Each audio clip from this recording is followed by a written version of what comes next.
ఈ రోజు కాథలిక్ సంఘం స్మరించుకు నే పునీతుడు పునీత లూయిస్ రాజుగారు.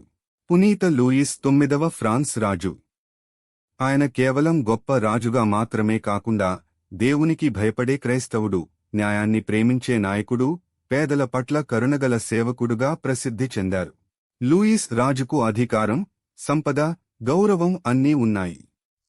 అయినప్పటికీ ఆయనకు ఒక విషయం స్పష్టంగా తెలుసు. నేను ఈ లోకానికి రాజును కావచ్చు, కాని నా మీద కూడా ఒక రాజు ఉన్నాడు. అందుకే ఆయన తన అధికారాన్ని తన స్వార్థం కోసం కాకుండా దేవుని చిత్తాన్ని నెరవేర్చడానికి మరియు ప్రజలకు సేవ చేయడానికి ఉపయోగించడానికి ప్రయత్నించారు. పునీత లూయిస్ జీవితం మనకు 3 విషయాలు నేర్పుతుంది. 1. దేవుడు మొదటి స్థానంలో ఉండాలి. మన దగ్గర ఎంత సంపద, విజయం, గౌరవం ఉన్నా అవి దేవుని కంటే గొప్పవి కావు. 2. అధికారం సేవ కోసం. నాయకత్వం అంటే ఇతరులపై ఆధిపత్యం కాదు, వారిని ప్రేమించి వారి మేలు కోరడం. 3. పవిత్రత సాధారణ జీవితంలోనే ప్రారంభమవుతుంది. కుటుంబాన్ని ప్రేమించడం, నిజాయితీగా ఉండడం, పేదలకు సహాయం చేయడం, క్షమించడం.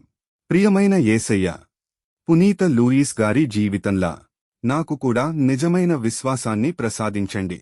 ఇతరుల బాధను చూసినప్పుడు నిర్లక్ష్యం కాకుండా కరుణను ఇవ్వండి.